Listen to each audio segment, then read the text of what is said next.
जंतर मंतर पे आए हैं, जंतर मंतर पे आने का उद्देश्य क्या है आपका? मेरा उद्देश्य सिर्फ जो इन पहलवान बच्चियों के साथ गलत व्यवहार हो रहा है इसका विरोध करना है और मेरी गवर्नमेंट से सिर्फ यही डिमांड है कि इनका हक दिलाया जाए और जो पास्को एक्ट जिसके ऊपर लगा हुआ है या जो भी गलत काम जिसने किया है उसकी सही जांच हो और जांच हो के जो दोषी है उसको दंड मिले। जांच करने के लिए कमेटी बनाई गई है। कमेटी से क्या फ़ायदा होगा? कमेटी में अपने अपने आदमी ले लिए हैं, या तो किसी हाई कोर्ट या सुप्रीम कोर्ट के जज से मॉनिटर करवाया जाए सब कुछ और प्रॉपर सीबीआई या किसी से ऐसी एजेंसी से जांच की जाए जिसकी विश्वसनीयता घेरे में ना हो। अपने अपने 4 आदमी भर के और मैंने किसी को क्लीन चिट दे दी, इसका क्या मतलब होता है? कहाँ से आए हैं आप? दिल्ली से ही हूँ मैं। तो इतने जो जंतर मंतर पे 15 दिनों से धरना प्रदर्शन में बैठे हैं, तो इनकी बात भी हुई है, एफआईआर दर्ज करने की मांग की। एफआईआर दर्ज करवाने के लिए भी जब सुप्रीम कोर्ट तक जाना पड़ता है तो समझ लो आपके उसकी जांच कैसी होगी। सीधी सी बात ये है, जो पास्को एक्ट जिसके लगा है तो उसकी प्रॉपर उसके हिसाब से गिरफ्तारी होनी चाहिए, उसको हटाना चाहिए। क्या आम आदमी के ऊपर जब पास्को लगता है तो उसको 1 मिनट में अंदर नहीं कर देते? तो क्या ये सांसद है इसलिए या उसको प्रिविलेज मिल जाता है? तो समय दीजिए। समय कितना? 4 महीने पहले समय दिया था। 4 महीने में क्या हुआ? समय तो इसका मतलब तो यही है कि उसको करो और भूल जाओ। हाँ भाई, आपको कानून पे भरोसा नहीं है? कानून पे पूरा भरोसा है, लेकिन इम्प्लीमेंटेशन होनी चाहिए। कानून पे पूरा भरोसा है, कोर्टों पे पूरा भरोसा है, लेकिन उसकी इम्प्लीमेंटेशन होनी चाहिए। जो विधायिका जो बिना बात का इंटरफेरेंस, पॉलिटिकल इंटरफेरेंस करके और किसी को बचा रहे हैं, वो नहीं होना चाहिए। तो इस तरीके से धरना प्रदर्शन कब तक? क्या करें? राजनीति जो लोकतंत्र के अंदर हमारा अधिकार है उससे हम विरोध प्रकट कर रहे हैं और हम सुनाना चाह रहे हैं उसको, सरकार को, कि हमारी बात सुनो। 15 दिन से ये लोग बैठे हैं, वो बच्चियां जिन्होंने खून पसीने एक करके देश के लिए मेडल जीत के लाई, आज वो रोड के ऊपर हैं। रेजोल्यूशन का एक कल रात वीडियो वायरल हुआ है, उनका कहना है कि उनके पास कोई सबूत नहीं, कोई प्रूफ नहीं है। कौन सा बुनियाद है ये?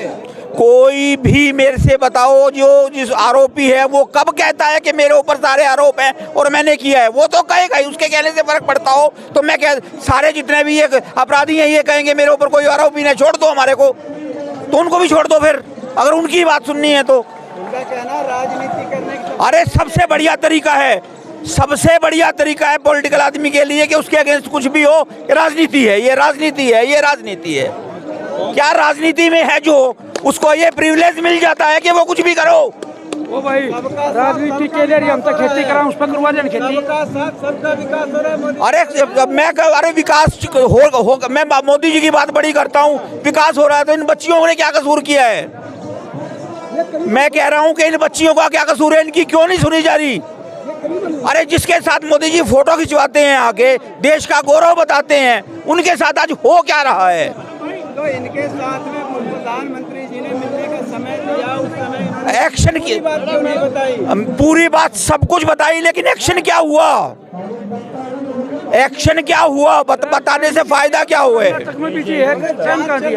जांच कब तक चलेगी? वो कितने साल तक जांच चलेगी? ये टाइम तो दो कि 20 साल तक जांच चलेगी। अरे भैया जांच जो है कब होती है?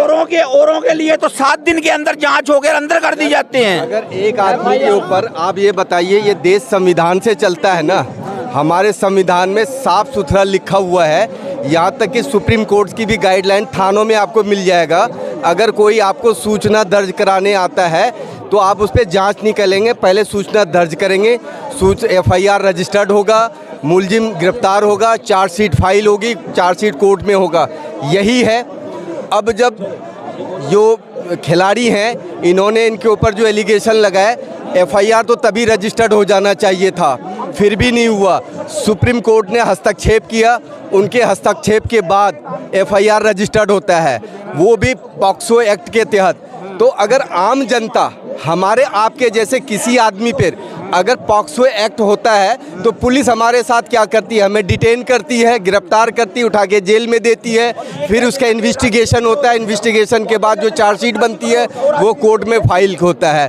तो इस मैटर में हम ये पूछना चाह रहे हैं कैसे होगा। सुप्रीम कोर्ट की जो गाइडलाइंस है उसकी भी धज्जियाँ उड़ रही है, देश के संविधान की भी धज्जी उड़ रही है। मोदी जी 2014 से पहले कैसे उड़ रही है? देश की संविधान में ही ये व्याख्या है कि जब भी कोई किसी के ऊपर कोई आरोप लगता है तो उनका एफआईआर रजिस्टर्ड होना चाहिए। पहले तो आपने एफआईआर रजिस्टर्ड किया नहीं, इसके बीच में सुप्रीम कोर्ट को आना पड़ा। आप ये बताइए, ये जो खिलाड़ी हैं, राष्ट्रीय नहीं अंतर्राष्ट्रीय ख्याति प्राप्त है, इन्होंने देश के लिए नाम रोशन किया है, इनको एफआईआर रजिस्टर्ड कराने के लिए सुप्रीम कोर्ट को बीच में हस्तक्षेप करना पड़ रहा है। हमारे और आपके जैसे अगर देश में वैसे लोग हैं जो गांव घर में, उनके साथ इस तरह का कोई करता हो, आप कल्पना कीजिए कि उसका एफआईआर कैसे रजिस्टर्ड होगा। अगर हो जाता है रजिस्टर्ड तो उसको तो उसी टाइम में पुलिस गिरफ्तार करती है। तो ये देश के संविधान है, दो संविधान नहीं है, एक ही है कि अगर किसी के ऊपर एफआईआर होता है, प्राथमिकी दर्ज होती है, उनको गिरफ्तार कीजिए, गिरफ्तार होने के बाद जेल भेजिए, उसकी जांच होगी, अगर जांच में वो नहीं पाए जाते पुलिस को जांच करेगी। वो तो कह ही रहे हैं कि हमारी जांच करा लो बेबुनियाद। अरे तो भाई साहब आपके ऊपर एफआईआर हो गया ना, वो आरोप बेबुनियाद है तो पुलिस लिख देगी चार्जशीट में। मैं भी तो यही कह रहा हूँ, अगर देश में यही एक कानून है ना, एफआईआर हो जाने के बाद ये दोहरी नीति, ये क्या एक इसके लिए यही बृजभूषण शरण सिंह बना है, उनको अलग से कोई प्रावधान है उसके लिए? बाकी लोगों के लिए ये प्रावधान है कि वो एफआईआर होते ही उसको गिरफ्तार कर लिया जाएगा। बृजभूषण सिंह क्या देश के अलग टाइप के नागरिक है क्या? उनको अलग से कुछ मिला हुआ है क्या? उसको गिरफ्तार क्यों नहीं की जा रही है? उनको क्यों नहीं गिरफ्तार की जा रही? गिरफ्तार कीजिए, जांच होगी, दूध का दूध पानी का पानी हो जाएगा। एफआईआर होने के बाद सीआरपीसी का 164 का अभी तक बयान किसी बच्चे का नहीं लिया है, ये कैसे लिए जाएंगे? किसी भी जिन्होंने भी आरोप लगाया है उनका बयान दर्ज नहीं किया जा रहा है। अनुराग ठाकुर कौन है? कौन है अनुराग ठाकुर? मैं पूछ रहा हूँ आपसे, कौन है अनुराग ठाकुर? अनुराग ठाकुर के कहने से देश का संविधान चलेगा? देश के संविधान में पहले इन चीज़ों का व्याख्या कर रखा है, या अनुराग ठाकुर बताएगा? हमें नहीं पता देश का संविधान, हम अनुराग ठाकुर से सीखने जाएंगे। मोदी जी कहते थे ना, बहुत हुई महिलाओं पे अत्याचार, अब की बार मोदी सरकार। अब की बार भाजपा सरकार। क्या हुआ उसका? क्या हुआ बताइए, आप बताइए। मोदी जी का कहना है देश में जब भाजपा की सरकार आई तो बेटियां सुरक्षित हैं। वो तो आपको दिख रहा है ना बेटियां। आपको याद है ना, हाथरस कांड याद है?